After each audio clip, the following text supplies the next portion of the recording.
Évangile de Jésus-Christ selon saint Marc.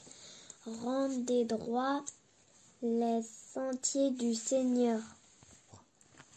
Commencement de l'évangile de Jésus-Christ, Fils de Dieu. Il est écrit dans Isaïe, le prophète. Voici que j'envoie mon messager en avant de toi pour ouvrir ton chemin. Voix de celui qui crie dans le désert. Préparez les sentiers du Seigneur, rendez droit ses sentiers. Alors Jean, celui qui baptisait, parut dans le désert. Il proclamait un baptême de conversion pour le pardon des péchés. Toute la Judée, tous les habitants de Jérusalem se rendaient auprès de lui, et ils étaient baptisés par lui dans le Jourdain, en reconnaissant publiquement leurs péchés.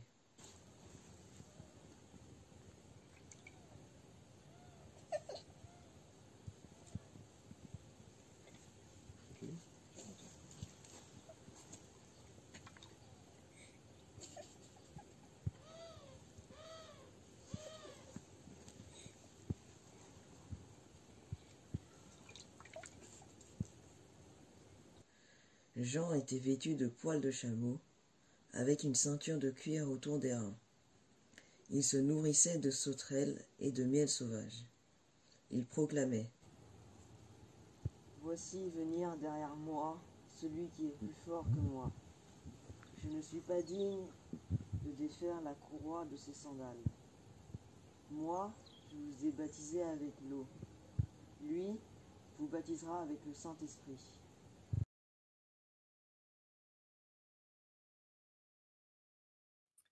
Dans la Bible, chaque mot compte parce que chaque mot coûte très cher. Donc, si dans un texte, on me donne des détails, cela veut dire quelque chose d'important. Les personnages bibliques sont rarement décrits au niveau de leurs vêtements. Il faut aller au plus simple de l'histoire. Alors quand on nous décrit Jean-Baptiste avec des vêtements en peau d'animaux, cela doit attirer notre attention. Cela signifie quelque chose. C'est l'identité et la mission de Jean-Baptiste qui nous est décrit par ses vêtements. Il est un prophète, c'est-à-dire un porte-parole de Dieu. À travers sa bouche, c'est le Seigneur lui-même qui parle. Et d'ailleurs, Jean-Baptiste reprend les paroles d'un autre prophète avant lui, très longtemps avant, Isaïe. Que nous disent-ils Isaïe et Jean-Baptiste? Ils nous disent la parole de Dieu, Dieu qui nous invite à rendre droit nos chemins, nos sentiers, et à abaisser, à rendre plat ce qui est élevé. Qu'est-ce que ça veut dire concrètement dans notre vie? Je vous donne 2 exemples pour comprendre. Le contraire de ce qui est droit, c'est ce qui est de travers. Une des choses les plus de travers dans notre vie, c'est le mensonge. Le mensonge qui blesse la confiance, qui déforme la vérité, la réalité, et qui empêche, en coupant, qui empêche la vérité de circuler entre les êtres humains. Quelque chose qui était élevé, c'est l'orgueil. C'est nous croire supérieurs ou plutôt parvenus, satisfaits de nous-mêmes, de nos idées, de notre manière de penser, etc. Le contraire, ce qui est redevenu plus bas, plus plat, c'est l'humilité. Une grande humilité, c'est comme celle de Sainte Bernadette, qui disait « Je ne suis pas chargé de vous le faire croire, je suis chargé de vous le dire. » Dire la vérité, parfois, c'est crucifiant, c'est difficile, parce que c'est prendre le risque qu'elle ne soit pas accueillie. Mais dire la vérité sans l'imposer, c'est là la grande humilité. C'est le chemin pour les chrétiens. Parmi les chrétiens, parmi nous, il y en a une qui se prépare au baptême et qui va nous aider à vivre, à accueillir le message de Jean-Baptiste.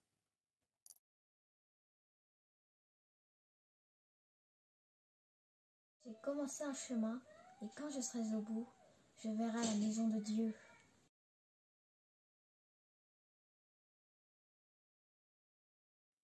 Dans les conditions actuelles de la société mondiale, où il y a tant d'inégalités et où sont toujours plus nombreuses les personnes marginalisées, privées des droits humains fondamentaux, le principe du bien commun devient immédiatement, comme conséquence logique et inéluctable, un appel à la solidarité et à une option préférentielle pour les plus pauvres.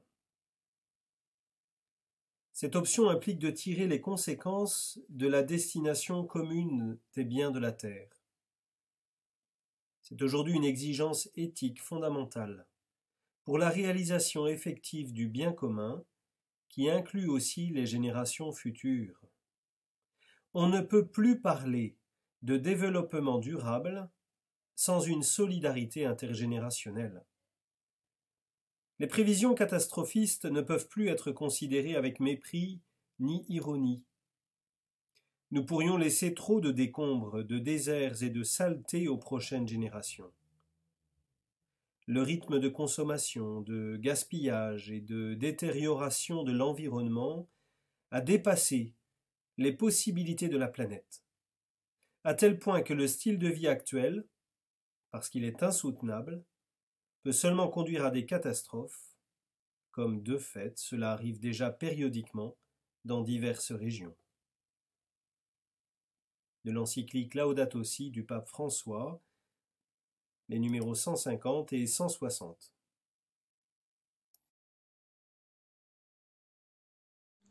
Voici la liste de cadeaux de Noël que j'ai faite. Voici les jouets que j'ai déjà. Ça, j'ai déjà. Ça aussi. Ça aussi. Ça, peut-être qu'on va prendre. L'année dernière, j'avais un téléphone qui n'avait pas internet et qui, je trouvais, qui était dépassé. Voilà. Et comme mes parents en avaient un qui utilisait internet, ils me l'ont réoffert à Noël au lieu d'en acheter un nouveau pour moi. Bonjour, pour faire notre défi d'écologiste, nous avons décidé de emballer les cadeaux avec joli tissu. C'est simple et c'est très beau aussi.